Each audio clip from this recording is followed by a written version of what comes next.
Hi friends, அஸ்ஸலாமு அலைக்கும். Welcome to செல்லம் டிப்ஸ். எல்லோரும் எப்படி இருக்கீங்க? எல்லோரும் நல்லா இருப்பீங்கன்னு நம்புகிறேன். நாங்களும் இங்கே அல்ஹம்துலில்லாஹ் எல்லோரும் நல்லா இருக்கோம். ஸோ இன்றைக்கி விலாக் வந்து ரொம்ப டிஃப்ரெண்ட்டாக ஒரு நைட் டைம் விலாக் தான் பார்க்க போகிறீங்க. ஃபேமிலியாக ஃபன் பண்ணது இருக்குது, கிராஃப்ட் இருக்குது. என்ன என் லைஃப்பில் வந்து தனிமைப்படுத்தப்பட்ட நாட்களில் நான் வந்து அதை எப்படி கடந்து வந்தேன் அப்படிங்கிற ஒரு சில மோட்டிவான ஸ்பீச் இருக்குது. ஸோ எல்லாத்தையுமே மிஸ் பண்ணாமல் ஸ்கிப் பண்ணாமல் வீடியோ ஃபர்ஸ்ட்லேருந்து எண்ட் வரைக்கும் பாருங்கள். இன்னைக்கு என்ன சாப்பாடுமா? இது என்னுடைய ஸ்பெஷல் கருவாட்டு குழம்பு. ஓகே, இருக்கட்டும். இது என்னோட ஸ்பெஷல் கருவாட்டு குழம்பு மேகி. நான் தான் வச்சேன். இங்கே ஒரு சகிம், இன்னைக்கு என்ன ஸ்பெஷல் தெரியுமா? நீ ரொம்ப நாளாக மேகி கேட்டுட்டு இருந்த. ரொம்ப நாளாக மேகி கேட்டுட்டு இருந்தனால இன்னைக்கு மேகி ஸ்பெஷல். ஆனால் சிம்பிளாக தான் செஞ்சுருக்கேன். இங்கே எக்கு வச்சுருக்கேன்.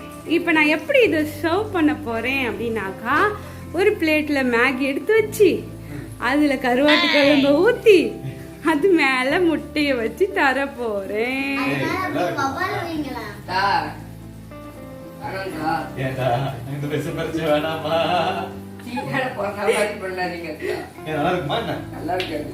சகி மூஞ்ச பார்த்தீங்களா, ரொம்ப ஒரு மாதிரி ஆயிட்டமான காம்பினேஷன்.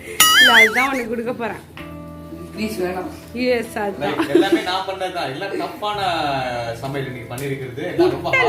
பொரிச்சிட்டு இருக்கேன். இவங்க பிரியாணி ஈஸியா பண்ணிடுவாங்க, ஆனா ரொம்ப கஷ்டமான வேலை மேகி செய்யறது, ஆம்லெட் ஆடத்தை சூடு கட்டுறது. இது எல்லாமே நான் செஞ்சது. எல்லாம் போய் சிட்டி ஆஃப் எல்லாம் போய்.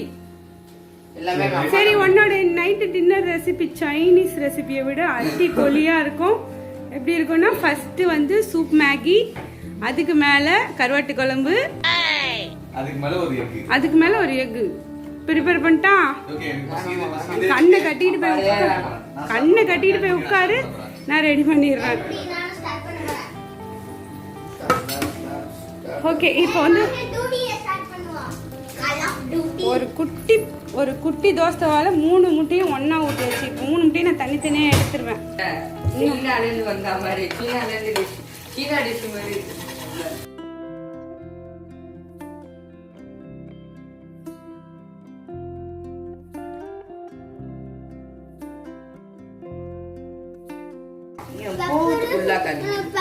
உனக்கு திருப்பி போட்டா தானே பிடிக்கும்?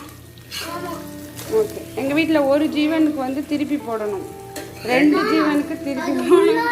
உனக்கு பெப்பர் பிடிக்கும், உனக்கு போடணுமா?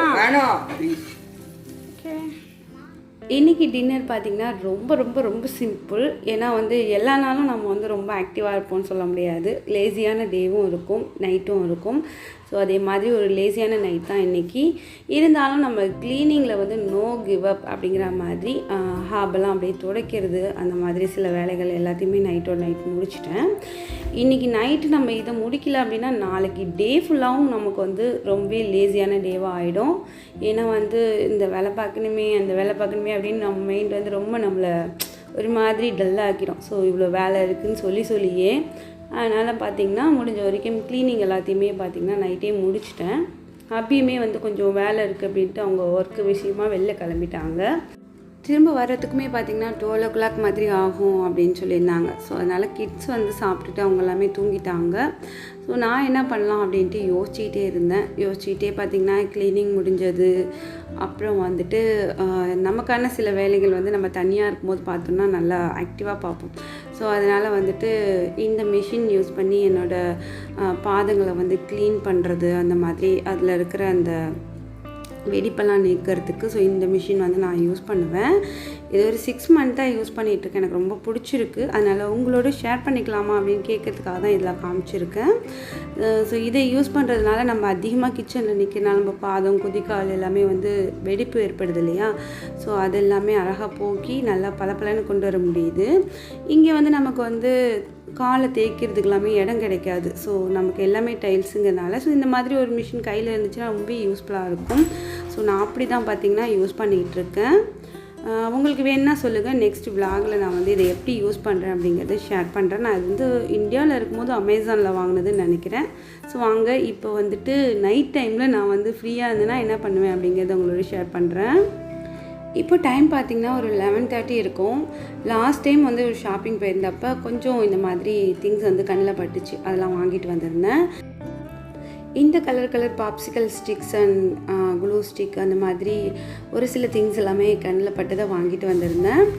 ஸோ இப்போ வந்து நான் இந்த கேன் வச்சு நம்ம வந்து ஒரு பிளான்டர் வந்து பண்ண போகிறோம். ஸோ அதுதான் வந்துட்டு உங்களுக்கு செஞ்சு காமிக்க போகிறேன். ஸோ என்கிட்ட வந்து இங்கே வந்து நான் அதிகம் பால் வாங்குறதுனால இந்த பால் கேன் வந்து கிடைக்கும்.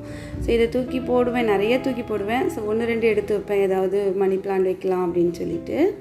ஸோ அதுதான் பார்த்திங்கன்னா இந்த பாப்சிக்கல் ஸ்டிக்ஸ் வச்சு ஒரு பிளான்டர் வந்து ஒன்று ரெடி பண்ணுவோம் அப்படின்ட்டு அதை அப்படியே உங்களோடய ஷேர் பண்ணுறேன். ஸோ நிறையா பிளான்டர்ஸ் நம்ம வந்து வாங்கி வைக்கிறத விட நமக்கு கையில் இருக்கிற பொருள் வச்சு செஞ்சு வைக்கும் போது அதை திரும்ப பார்க்கும்போது நமக்கு ஒரு சாட்டிஸ்ஃபேக்ஷன் இருக்கும். ஸோ இது நம்ம தானே பண்ணணும், இவ்வளோ அழகாக இருக்குல்ல அப்படிங்கிற மாதிரி. இப்போ நான் அதிகம் தனியாக இருக்கிற டைம் கிடைக்கிறதுனால ஸோ இந்த மாதிரி எல்லாமே என்னோடய டைமை வந்து நான் ஸ்பெண்ட் பண்ணுறது. கொஞ்சம் கிராஃப்ட் ஒர்க்கு, அப்புறம் நிறைய க்ளீனிங் பண்ணுவேன். ஸோ எனக்கு பிடிச்ச மாதிரி என்னை வச்சுக்கிட்டேன் அப்படின்னாக்கா நமக்கு வந்து மற்ற சிந்தனைகள் எதுவுமே வராது. மற்ற சிந்தனைகள் மீன்ஸ் நம்மளை காயப்படுத்தினவங்களை பற்றியோ இல்லை காயப்பட்டதை பற்றியோ ஸோ அந்த மாதிரி சிந்திச்சு நம்ம வந்து வீக் ஆகிறதுக்கு பதில் அந்த மாதிரி சிந்தனைகள்லேருந்து நம்ம வெளியில் வந்துட்டு நம்ம இது மாதிரி ஏதாவது ஒரு நமக்கு பிடிச்ச விஷயங்களை பண்ணும்போது நம்ம வந்து ரொம்பவே ரிலாக்ஸாக ஃபீல் பண்ண முடியும். கண்டிப்பாக ட்ரை பண்ணுங்கள். ஸோ உங்களுக்குள்ள ஒரு பெயின் இருக்குது அப்படின்னா அந்த பெயினை விட்டு வெளில வரத்துக்கு நிறைய உங்களை நீங்கள் ஆக்டிவாக வச்சுக்கோங்க. அதுதான் நான் வந்து நிறைய பண்ணுவேன். நம்மளை நோக்கடிச்சவங்க சந்தோஷமாக இருக்கும் அப்படின்னு நினச்சிக்கிட்டு இருந்தாலும் அது அவங்களுக்கு நிலையான சந்தோஷமாக இருக்காது. பட் நம்ம வந்து பொய்யான அன்புகள், பொய்யான உறவுகள் எல்லாத்தையுமே வந்து உண்மைன்னு நம்பி நம்ம மோசம் போகிறது, அதாவது நம்ம ஏமாந்துருவோம். வெகுளித்தனமாக ஒரு முறை அடிபட்டாலும் திரும்ப போய் நம்ம நின்றுவோம். அப்படி நின்னதுனால நம்ம பல காயங்களை அனுபவிச்சிருப்போம். ஸோ அதெல்லாம் மறக்கிறதுக்கு நான் வந்து செய்யக்கூடிய வேலைகள்னு பார்த்திங்கன்னா இந்த மாதிரி ஒரு சின்ன கிராஃப்ட் ஒர்க்கு, க்ளீனிங் ஒர்க் இதெல்லாம் பண்ணுறது தான். ஸோ என்னோடய சிரிக்கிற ஃபேஸ் வந்து நீங்கள் இப்போ பார்க்குறீங்க இல்லையா, ரொம்ப ஹாப்பியாக ஃபீல் பண்ணுறீங்க. அக்கா நீங்கள் இப்போது வெயிட் போட்டிருக்கு, ரொம்ப அழகாக இருக்கீங்க அப்படின்லாம் கமெண்ட் சொல்கிறீங்க. அழகு மீன்ஸ் எல்லாருமே அழகு தான். அழகை பற்றி வந்து முகத்தை வச்சியோ கலரை வச்சியோ யாரையுமே எதுவுமே சொல்லக்கூடாது. அவங்களுக்கு மனசு எப்படி இருக்குதோ அதுதான் வந்து அழகு. அப்படி வந்து நீங்கள் சொல்லும் போது எனக்கு ரொம்ப ஹாப்பியாக இருக்குது. என்னை வந்து ரொம்ப இழைச்சி போய் ஒல்லியாக இருக்கும்போது தான் வந்து நீங்கள் ஆன் கேமராவில் ஃபர்ஸ்ட் டைம் பார்த்தீங்க. ஆனால் இதுக்கு முன்னாடி நான் இருந்தது வந்து இப்படி தான். என்னோடய யூடியூப் ஜேர்னிலேருந்தே பார்த்திங்கன்னா நிறைய வந்து ஸ்ட்ரகிள்ஸ் வந்து நான் ஃபேஸ் பண்ணிட்டு தான் வரேன். அந்த ஸ்ட்ரகிள்ஸ் ஒரு பக்கம் இருந்தாலும் சில உறவுகளால் நம்ம வந்து நிறைய விஷயங்களில் காயப்படுவோம். அதெல்லாமே எனக்கு கொஞ்சம் ரொம்பவே பெரிய ஸ்ட்ரகிளாகவே இருந்துச்சு அந்த ஒரு பர்டிகுலர் இயர்ஸில். அதில் வந்து காயப்பட்ட காயங்கள் எல்லாமே சேர்ந்து நிறைய விஷயங்கள் நம்ம உண்மையாக இருக்கும்போது மற்றவங்க நம்மக்கிட்ட ஃபேக்காக இருந்தால் நமக்கு எப்படி இருக்கும். நம்ம அதாவது அவங்க நம்மக்கிட்ட உண்மையாக இருக்காங்க நம்புவோம் சில உறவுகள், அவங்க நம்மக்கிட்ட பொய்யா பழகியிருக்காங்கன்னு நினைக்கும் போது ஏற்படக்கூடிய பெயின். ஸோ எல்லாமே சேர்ந்து ரொம்பவே ஒரு டிப்ரெஷனுக்கு போனேன். அந்த டிப்ரெஷன், அப்புறம் அந்த வீடு கட்டின அந்த ஒர்க், டெய்லியும் அங்கே போய் நின்று பார்க்கறது, வேலை எப்படி நடக்குது எல்லாத்தையும் கவனிக்கிறது, வீட்டுக்கு வந்து யூடியூப்க்கு கிராஃப்ட் பண்ணுறது. ஸோ அந்த மாதிரி வேலைகள்லாம் பண்ணிகிட்டு இருக்கும்போது பயங்கரமாக வெயிட்லெஸ் ஆகி ரொம்பவே இழைச்சி போயிருந்த அப்போ தான் நீங்கள் ஆன் கேமராவில் என்னை ஃபர்ஸ்ட் டைம் பார்த்தீங்க. அதனால தான் அப்படி இருந்துட்டு இப்படி வெயிட் போட்டுருச்சே உங்களுக்கு நீங்கள் கேட்குறீங்க. கண்டிப்பாக எனக்கு வெயிட் போட்டுருச்சு. நீங்கள் வந்து வெயிட் போட்டுருச்சே அக்கான்னு சொல்லும் போது எனக்கு வெயிட் போட்டது வந்து ரொம்ப ஹாப்பியாக இருக்குது. ஏன்னா வந்து நான் அந்த வலிகள், காயங்கள், ரணங்கள் எல்லாத்தையுமே மறந்து இப்போ ஒரு ரிலாக்ஸான ஒரு லைஃப்பில் இருக்கிறதுனால இப்போ வந்து எனக்கு வெயிட் போட்டிருக்கு. அல்ஹம்துலில்லாஹ், அல்லாஹ்க்கு நான் நன்றி சொல்கிறேன். ஏன்னா வந்து பொய்யான அந்த மனிதர்கள், பொய்யான அந்த உறவுகளை வந்து அல்லாஹ் எனக்கு வந்து கண்ணில் காமிச்சிருக்கான். எத்தனை முறையோ எனக்கு கண்ணில் காமிச்சிருக்கான். ஆனால் வந்து என்கிட்ட உள்ள ஒரு எனக்கே பிடிக்காத ஒரு விஷயம் என்னன்னா, ஒருத்தவங்க கிட்ட ஒரு முறை நம்ம காயப்பட்டுட்டோம் அப்படின்னாக்கா திரும்ப வந்து அந்த பக்கம் போகக்கூடாதுன்னு சொல்லுவாங்க. ஆனால் வந்து நான் பல முறை ஒரே பர்சனாக இருந்தாலும் நம்பிடுவேன், இவங்க வந்து நம்மகிட்ட உண்மையாக தான் பழகுறாங்க அப்படின்னு சொல்லி நான் பல முறை காயப்பட்டிருக்கேன். இனி காயப்பட மாட்டேன், இனி நம்பவும் மாட்டேன். ஏன்னா வந்து அந்த ரணம் இன்னமும் என் மனசில் இருக்குது. அது வந்து நான் இருக்கிற வரைக்கும் என்னோட ஒன்றா அது இருக்கும். அதனால் வந்து இனி ஒரு காயத்தை வந்து நான் வாங்கிறதா இல்லை. இதே மாதிரி கேரக்டர் உங்ககிட்ட இருக்குது அப்படின்னாக்கா நீங்கள் வந்து அதை வந்து மாற்றிக்கோங்க. எல்லாரையும் நம்பாதீங்க, போல்டாக இருங்க. என்னை வந்து அந்த ஒரு பர்டிகுலர் இயர்ஸில் பார்த்திங்கன்னா நான் நிறைய என்னை வந்து கார்னர் படுத்தப்பட்டிருக்கேன். எப்படி சொல்கிறது, காயப்படுத்தப்பட்டிருக்கேன். நிறைய விஷயங்கள் நம்பிக்கை வச்சு ஏமாந்துருக்கேன். ஃபேக்காக இவங்க இவ்வளோ நாள் நம்பணுமே அப்படின்லாம் வந்து வெளிச்சிருக்கு. ஸோ அந்த இடத்துல எல்லா இடத்துலையுமே வந்து நான் சிங்கிளாக இருந்து தான் ஃபேஸ் பண்ணியிருக்கேன். அந்த ஒரு போல்ட்னஸோ என்னமோ தான் வந்து அல்ஹம்துலில்லாஹ் அல்லாஹ் என்னை வந்து இந்த இடத்துல இப்போ நல்லா வச்சுருக்கான். எப்போவுமே வந்து நம்ம தனிமைப்படுத்தப்பட்டிருக்கோம், நம்மளை கார்னர் படுத்துகிறாங்க, 2 பேர் சேர்ந்து நம்மளை வந்து கார்னர் பண்ணுறாங்க அப்படின்னாக்கா அந்த இடத்துல நம்ம சிங்கிளாக இருந்து ஃபேஸ் பண்ணி நம்ம வெளில வந்திருக்கோம் இல்லையா, நம்ம தான் வந்து ஸ்ட்ராங். இந்த இடத்துல வந்து நம்ம சோர்ந்து போனோம் அப்படின்னாக்கா அவங்க வந்து வின் பண்ணிட்டாங்க அப்படின்ட்டு இல்லை. சிங்கம் எப்போவுமே சிங்கிளாக தான் இருக்கும். ஸோ நம்ம வந்து நம்மளை சிங்கம் மாதிரி நினச்சிக்கணும். ஒரு காட்டுக்கே நம்ம ராஜா. நமக்கு வந்து அவ்வளோ ஒரு தைரியம் இருந்தனால தான் நம்ம வந்து தனியாக ஒரு விஷயத்தை வந்து தனியாக இருந்தாலும் தனிமைப்படுத்தப்பட்டாலும் நம்மளால் சாதிக்க முடியுது.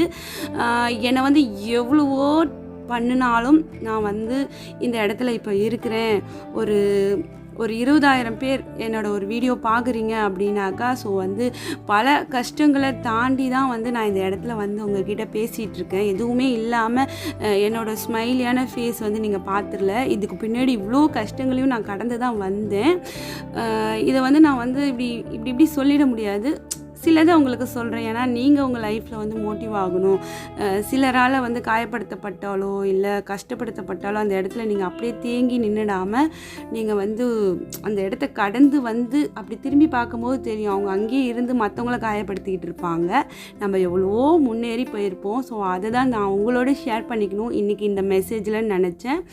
ஸோ மனசளவில் நானுமே கொஞ்சம் ஒரு மாதிரி இருந்தேன் அப்படின்னா, இந்த மாதிரி யாரோடையாவது மனசு விட்டு பேசினேன் அப்படின்னா ரிலாக்ஸ் ஆகிடுவேன். என்னோட மனசு விட்டு பகிர்ந்துக்கிறதுக்கு ஒரு கூட பிறந்த சகோதரி இல்லை அப்படிங்கிற குறைகளை வந்து தீர்த்து வச்சது நீங்கள் தான். எனக்கு மனசு வலிச்சாலும் நான் உங்களோட தான் ஷேர் பண்ணுவேன்.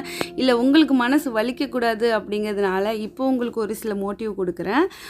நீங்கள் என்னோடய வயசில் மூத்தவங்களாகவும் இருக்கலாம், இளையவங்களாகவும் இருக்கலாம். சில விஷயங்கள் சிலரோடு பகிர்ந்துக்கும் போது அது வந்து நமக்கு கொஞ்சம் ஸ்ட்ராங்கான ஒரு கான்ஃபிடென்ட் கொடுக்கும். அதே மாதிரி இந்த விஷயங்கள் உங்களுக்குமே ஒரு மோட்டிவாக இருக்கும். ஸோ இதோட இந்த வீடியோ முடிச்சுக்கிறேன். இதில் வந்து நான் ஒரு பிளான்டர் பண்ணினேன், அதை பற்றி நான் ஷேர் பண்ணேன்னா என்னன்னு தெரியல. வீடியோவில் ஷோவாச்சு, அதை நீங்கள் பார்த்துருப்பீங்கன்னு நினைக்கிறேன்.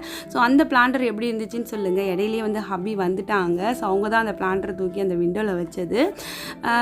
இந்த வீடியோ உங்களுக்கு பிடிச்சிருந்துச்சா அப்படிங்கிறத மறக்காமல் கமெண்ட்ஸில் சொல்லுங்கள். நீங்களும் இதே மாதிரி ஒரு சுச்சுவேஷனை கடந்திருக்கீங்களா அப்படிங்கிறதுமே ஷேர் பண்ணுங்கள். லைக் பண்ணுங்கள், உங்கள் ஃப்ரெண்ட்ஸ் அண்ட் ஃபேமிலியோட ஷேர் பண்ணுங்கள். நாளை ஒரு புதிய வீடியோ சந்திக்கலாம்.